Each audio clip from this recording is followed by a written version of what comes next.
दर्शकवृन्द देख सकै छी हुक्का लोली के अहिना के हुक्का लोली खेलल जाइ छै। एहिठाम अहाँके लोक सब हुक्का लोली खेल रहल अछि। हुक्का लोली दीपावली के एकटा परंपरा में सब अबै छै। हुक्का लोली लोग प्रत्येक दीपावली में गाम गाम घर घर में लोग खेलल जाइ छै। गेनी छै आ एहिमे आग लगा के खेलल जाइ छै। एहिमे कहै छै मच्छर के झड़काओ। बीतल रात मिथिलांचल में दीपावली पाबनि मनाओल गेल अछि। दीपावली में हुक्का लोली के विशिष्ट महत्व छै। दीपावली के अवसर में घर घर में लोग सब हुक्का लोली संगे दीपावली पाबनि मनौलनि अछि।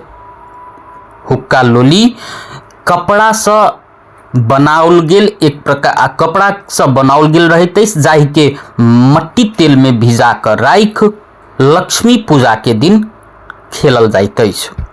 ओना पहिने बांस के कोपर से सेहो हुक्का लोली बना कऽ खेलल जाइत छल। मुदा धार्मिक परंपरा अनुसार संठी से बनल हुक्का लोली खेलऽ के मिथिलांचल में परंपरा अछि, जाहि के अखनो मिथिलांचलवासी निर्वहन करैत आबि रहल छथि।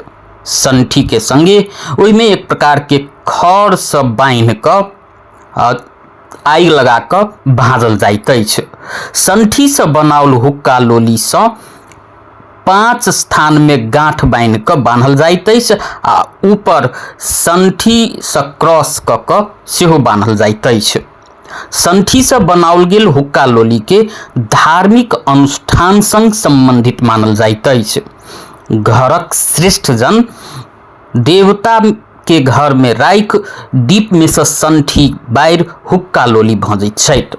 घर के चारों दिस बाड़ी झाड़ी खेत बाड़ी लगाइत सब दिस मंत्र पढ़ैत ओ हुक्का लोली खेलल जाइत अछि। तहिना जरैत संठी से हुक्का लोली के घरक अन्य सदस्य सेहो हुक्का लोली भजैत छथि। पालो पालो कऽ कऽ घर के चारों दिस घुमलाक बाद गांठ जरि गेल रहैत अछि।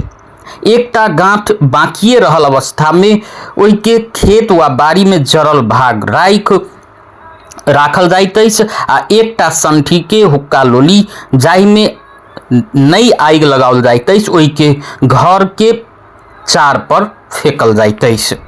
जैटा चार रहैत अछि ओतेक हुक्का लोली बनाओल जाइत अछि।